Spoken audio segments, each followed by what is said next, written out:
Hi, I'm Craig Thompson from Yale University. I'm pleased to be here having a discussion with Dr. Alfredo, Dr. Freddy Galassi from Ferrato Hospital, University of Catania in Catania, Italy, who's chief of the cath lab there.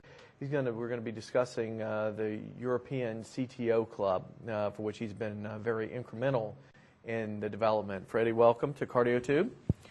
Freddy, what was the genesis of the Euro CTO Club? How did this begin?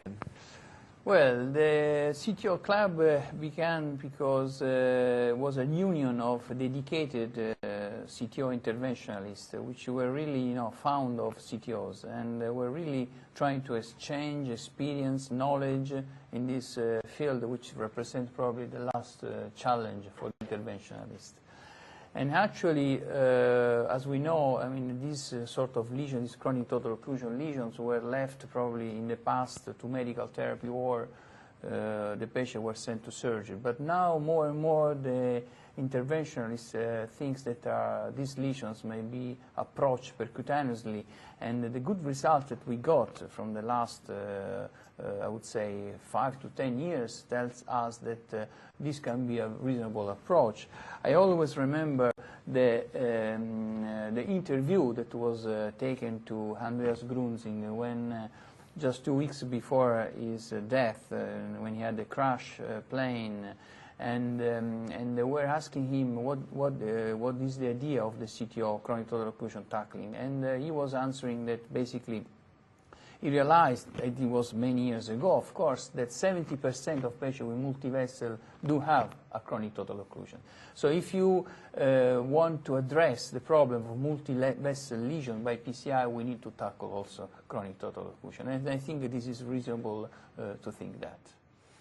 So certainly you have a coalition, a listed coalition of expert operators throughout throughout Europe. What have been the goals of the Euro CTO Club in the recent years? Well, the goals was exactly to foster the knowledge and experience on this club, on this technique. And we are right now in the CTO Club, we have 45 full members, and we are having this year 7 affiliate members that we are trying to have it as affiliate before joining the full membership of the club.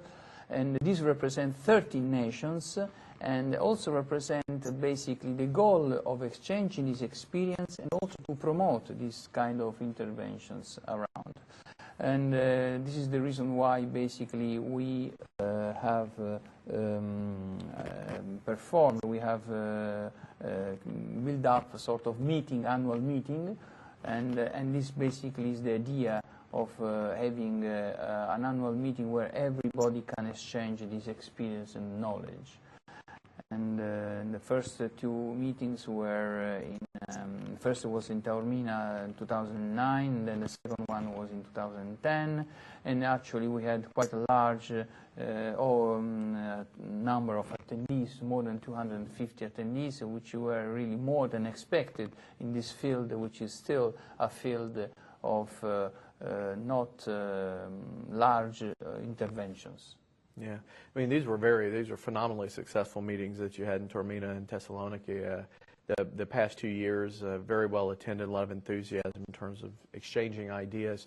It's a very interesting format that you have that may be worth explaining to the audience, but a 2-day workshop, live take cases, the procedures in a box. Yes, explain how this came about. Yes, the idea was basically that we understood that this procedure, the procedure of chronic total occlusion recanalization, sometimes is a procedure very long.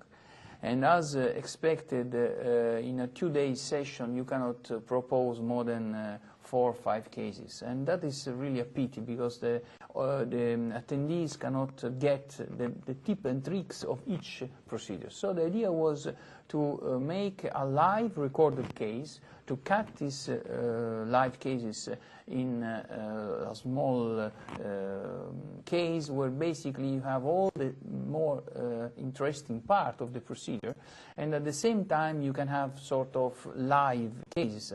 So you don't choose only those recorded cases, but only the live interesting part of the case. And I think this was probably the key of the success. Also, in this format, you can have a sort of interaction with the audience, and we can have multiple choice, and we also propose multiple choice questions, and the people can answer to these questions and can also interactively discuss with the operator, which is of course there, able to discuss on the case without deeply being involved in the case, which sometimes is a little bit demanding for the operator as well.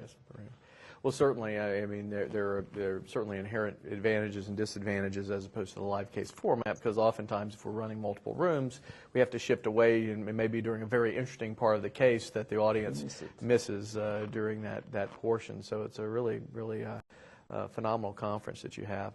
One of the things I've been really impressed with the Euro CTO Club over the past couple of years has been the organization in terms of an academic research consortium with data gathering, with publication of white papers and consensus statements around both evaluation as well as approaches to chronic total occlusion therapy. What are the ongoing and current future efforts as a research organization that the Euro CTO group has? Well, we are proud to be in this field, being very active in this field, and actually probably I would say that a part of many publications that, as you said, we have been publishing in the last few years. I think one of the most important will be the Euro CTO trial, that will be basically comparing the successful medical treatment of a CTO, a patient with a CTO, to the successful PCI interventions. And I think that, of course, will last probably more than 4 years for the follow-up, but I think will give us a lot of good understanding of this procedure. Apart of that, I would say that this group of really passionate CTO operators built up a very good database, and I think this was really a good effort that we all made, and I was the promoter of this database registry, and we have been enrolling and censored now more than 4,700 cases. And you can imagine that in this database we have all information regarding the clinical characteristics of the patient, in addition to the technical devices, wires, balloons, stents. So I think it's really a bulk of information that we can use, and of course all the industries are interested in that, because they are follow us with our requests, and our requests are coming, of course, basically on the result of this registry and research.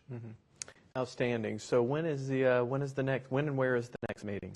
The next meeting will be in Wiesbaden in Germany, in 30 kilometers from Frankfurt, and that will be a very big occasion for us, because it will be the time that the old president, Klaus Freifert, will retire, and the new president, Gerald Werner, will come as a president. And of course, both of them are German, so we like to have this meeting in Germany. And we hopefully have more than 250 attendees, and they are expected, actually, with this format that you said is was quite a successful format, probably even more than 250. Sure. Well, as a final comment, and our final question is how do the viewers of the CardioTube get access to finding out the meeting, the locations, the times, the current ongoings? Do you have a website or other content? We have a website in Europe, which is the website of the Euro CTO group, and actually I think that this sort of exchanging information through the web, I think, is much more valuable than before, and even much more appreciated by many people. So I think it's quite a reasonable way of disseminate this message, especially with CTO. So, wonderful. Thank you Freddie, very much. thank you very much for the interview, and thank you for joining CardioTube.